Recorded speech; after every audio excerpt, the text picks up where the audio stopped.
Como eu falei, era vamos que vamos que vamos, vamos lá, sem parar. Agora vamos ter que terminar essa extradição aqui. Então vamos lá. Professor, faz uma regrinha aí para eu entender uma coisa tranquila. Vamos lá. Eu vou fazer de uma forma bem bacana para você. Então eu vou colocar aqui, ó, extradição.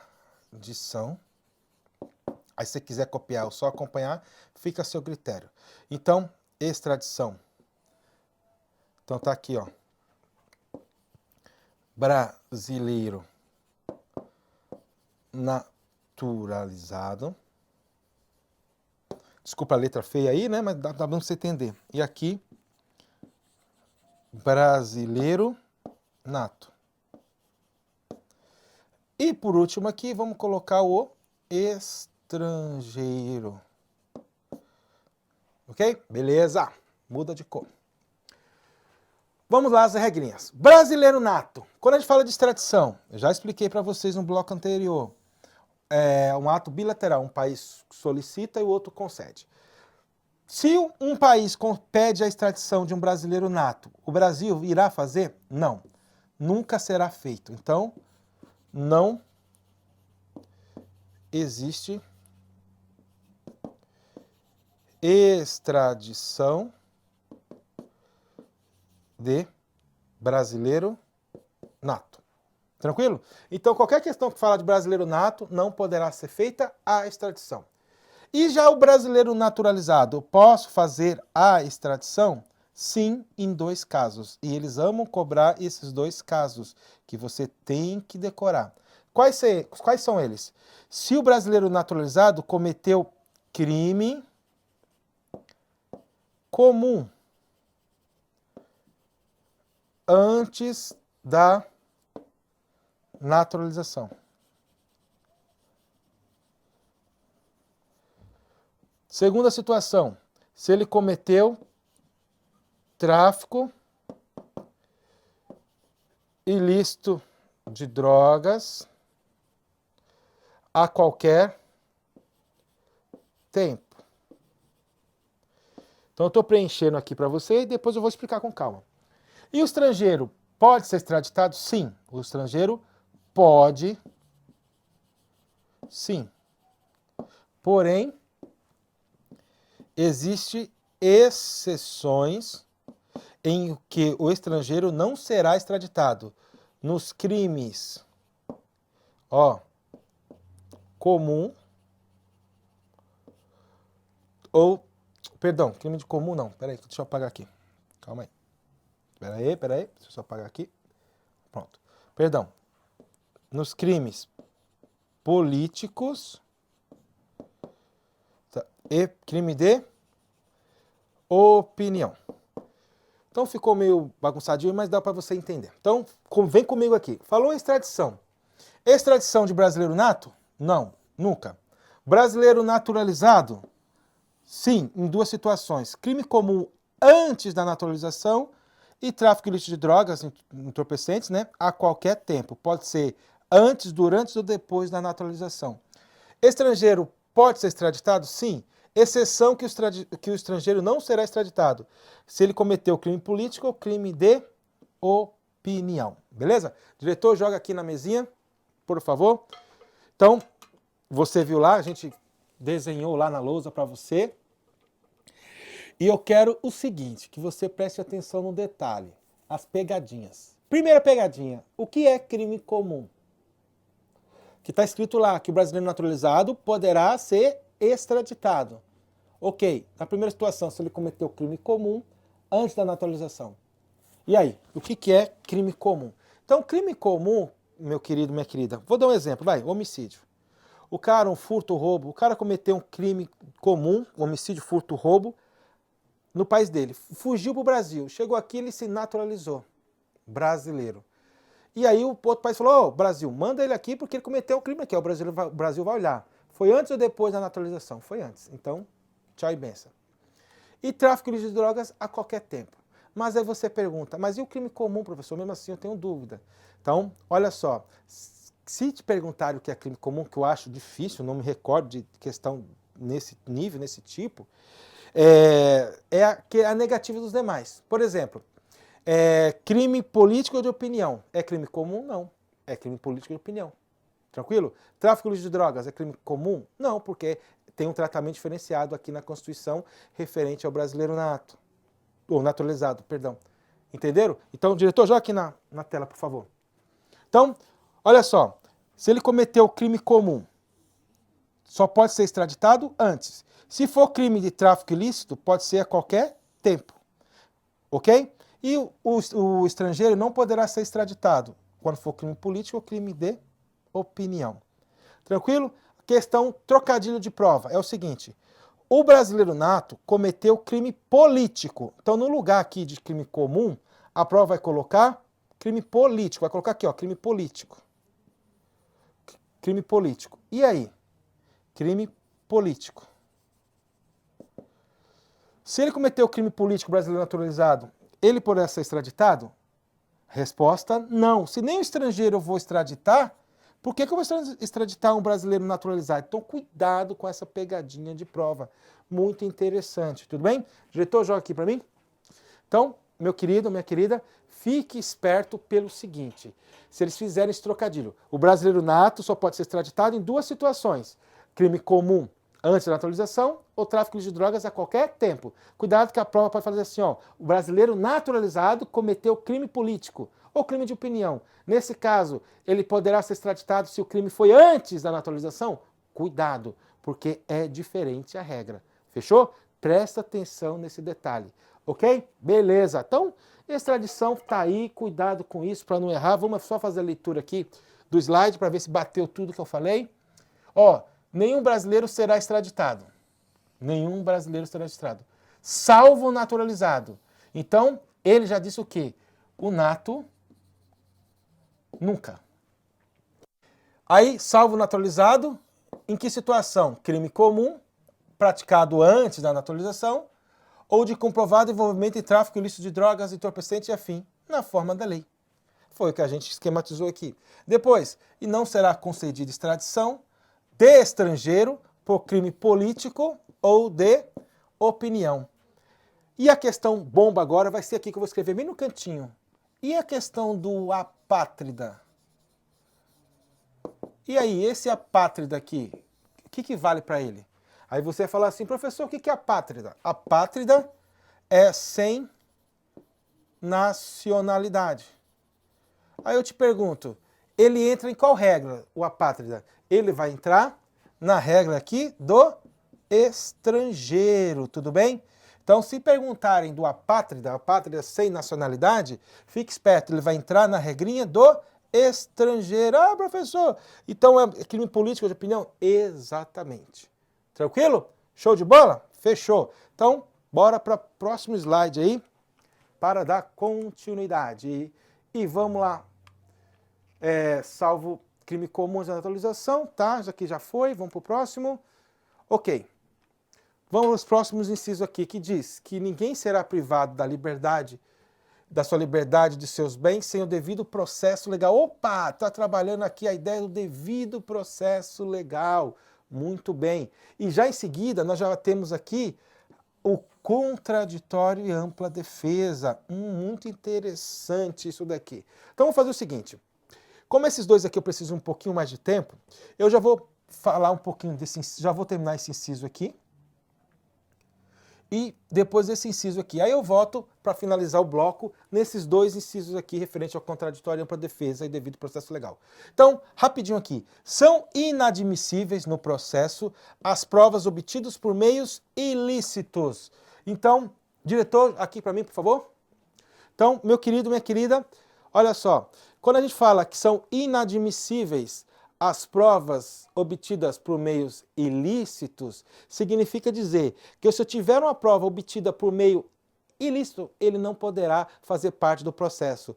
De acordo com o Código de Processo Penal, tem que ser desentranhado imediatamente do processo. Então, ok? Então, prova ilícita está escrito lá, ó, são inadmissíveis. Cuidado que a prova coloca ali no lugar de inadmissíveis, admissíveis. Cuidado para você não errar isso, tudo bem? Então, são inadmissíveis a provas obtidas por meios ilícitos. Por exemplo, uma interceptação telefônica sem ordem judicial. Essa é uma prova ilícita. E depois ele diz aí que ninguém será considerado culpado até o trânsito e julgado da sentença condenatória. Diretor, joga no slide aqui, por favor. Olha só, isso daqui está em voga porque hoje nós tivemos, hoje, né, que eu digo na atualidade, tivemos alguns políticos presos aí antes do trânsito e julgado. E isso feriu esse inciso, diz lá o STF que não. Então, qual a regra que você tem que levar? De acordo com a Constituição, ninguém será considerado culpado até o trânsito em julgado. Então, a pessoa só é condenada, né, considerada culpada após o trânsito. Porém, nós tivemos aí recentemente aí, né, no mundo político aí, políticos presos na segunda instância. E muito se disse se isso feriu esse inciso, e não feriu. Ok? Por quê? Porque o STF lá teve um embasamento jurídico. Se você tiver interesse, dá uma lida depois lá na sentença. Acho interessante, aqui não cabe a nós entrar no mérito dessa discussão. Tranquilo? Ok. Feito isso, vamos trabalhar então a ideia da ampla defesa, do contraditório e do devido processo legal. Diretor, nessa aqui, por favor. Vamos rapidinho aqui, a gente vai encerrar o bloco falando desses três institutos aqui, tá? Então eu vou falar agora até o final, eu tenho aí, dá mais ainda uns 10 minutinhos aí para falar desses três institutos para você. Diretor, fique tranquilo, vou terminar no tempo, vou ficar tranquilo. Não vou continuar esse tema no próximo bloco. Então vamos lá, o que é o devido processo legal? O devido processo legal, eu digo sempre, lembra de um jogo.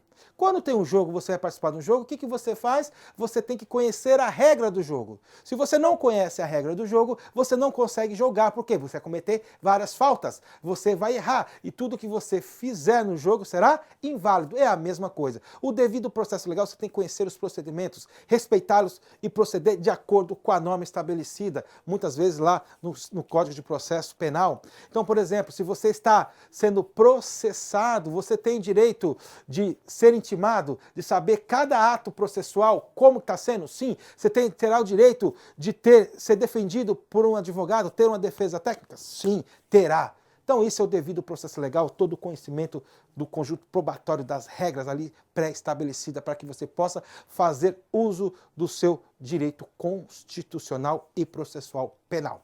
Ok? Já qual é a diferença de ampla defesa e contraditório?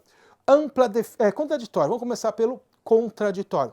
O contraditório é contradizer tudo aquilo que está sendo imposto contra você. É contradizer e conhecer. Então, olha só.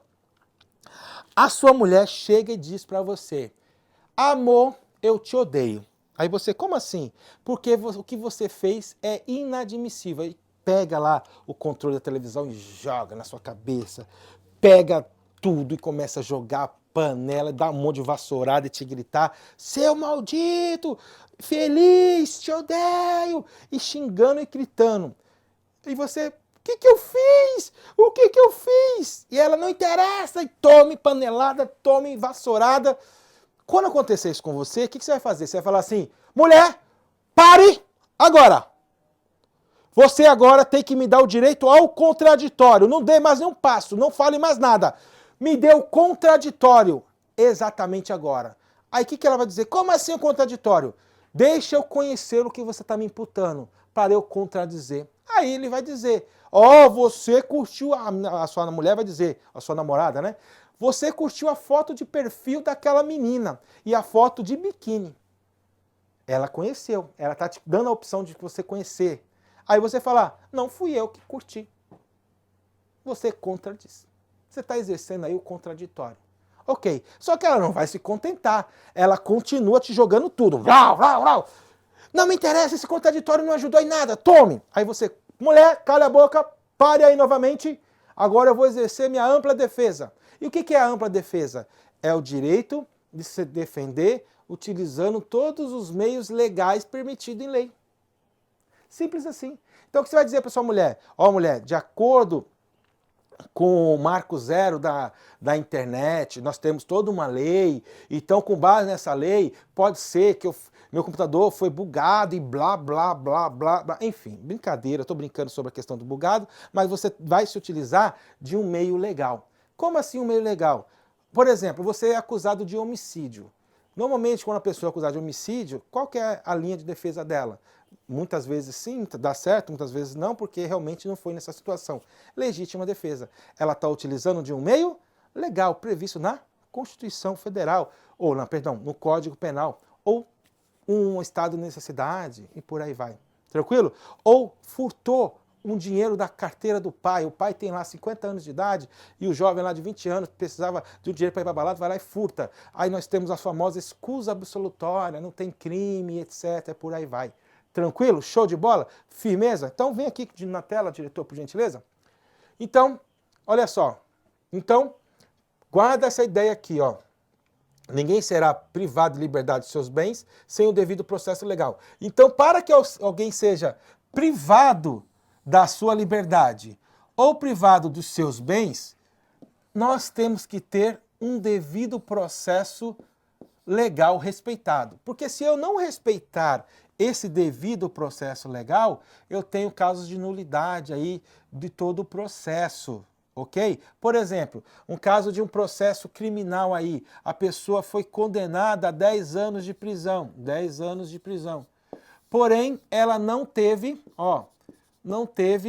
a defesa técnica, ou seja, a defesa de um advogado. Então, essa condenação não vale de nada, ok? Ela foi condenada a perder seus bens, mas, de novo, ela perdeu seus bens e não pôde exercer seu contraditório ampla defesa, teve seus direitos cerceados nesse sentido. Então não foi respeitado o devido processo legal. Logo, tudo é nulo. Ok? Inclusive tem um livro do Kafka, né, se eu não me engano, foi na memória, que chama O Processo, que o cara é preso e ele não sabe porque ele é preso, não é dado a ele nada, nem o devido processo, nem o contraditório, nem outra defesa. Infere muito bem isso. E aos litigantes, em processo judicial ou administrativo, lembrando, esse contraditório e ampla defesa tem que ser tanto no âmbito judicial como administrativo. E os acusados, em geral, são assegurados. O contraditório e ampla defesa com os meios e recursos a elas inerentes. Quando ele diz com os meios e recursos a ela inerente, é que eu posso me utilizar de todos os meios legais. Legais e permitidos em lei, ok? Então eu posso fazer de tudo aqui para me defender. Tranquilo? Show de bola? Não tem muito o que você errar aqui não, tá? Só grava essa ideia do devido processo legal, tem que se respeitar, ok? Não pode ter, ninguém pode ser privado da sua liberdade, dos seus bens, e tem que respeitar o contraditório e a ampla defesa. E lembrando, contraditório, diretor, volta aqui comigo. Contraditório é contradizer tudo aquilo que está sendo imposto contra você, é contradizer, é conhecer. Ampla defesa é você se defender de todos os meios legais possíveis e cabíveis existentes dentro do ordenamento jurídico. Tranquilo? Show de bola? Fechou. Então, eu vou finalizar aqui, diretor, para não poder entrar em outro inciso, senão eu vou ter que continuar no próximo bloco. Então, eu finalizo aqui, aí no próximo bloco a gente continua e vai partindo finalmente aí do artigo 5º e seus incisos. Então, até daqui a pouco.